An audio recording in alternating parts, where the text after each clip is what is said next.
लकड़हारा और सुनहरी कुल्हाड़ी कहानी।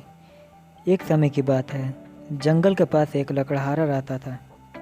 वो जंगल में लकड़ी इकट्ठा करता था और उन्हें पास के बाजार में बेचता था कुछ पैसों के लिए। एक दिन की बात है, वो एक पेड़ काट रहा था, तभी हुआ ये कि गलती से उसकी कुल्हाड़ी पास की एक नदी में गिर गई। नदी बहुत ही ज़्यादा गहरी थी और वास्तव में तेज़ी से बह रही थी। उसने बहुत प्रयत्न किया अपने कुल्हाड़ी को खोजने की, लेकिन उसे वो वहाँ नहीं मिली। अब उसे लगा कि उसने कुल्हाड़ी खो दी है। वहीं दुखी होकर वो नदी के किनारे बैठकर रोने लगा। कि रोने की आवाज़ सुनकर नदी के भगवान उठे और उस लकड़हारे से पूछा कि क्या हुआ। लकड़हारा ने उन्हें अपनी दुखद कहानी बताई। नदी के भगवान को उस लकड़हारे के ऊपर दया आई और वो उसकी मेहनत और सच्चाई देखकर उसकी मदद करने की पेशकश की।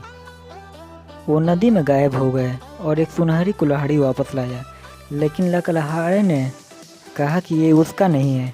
वो फिर से गायब हो गए और अब की बार उन्होंने चांदी की कुल्हाड़ी लेकर वापस आए, लेकिन इस बार भी लकड़हारे ने कहा कि ये कुल्हाड़ी उसका भी नहीं है। अब नदी के भगवान पानी में फिर से गायब हो गए और अब की बार वो एक लोहे की कुल्हाड़ी के साथ वापस आ गए।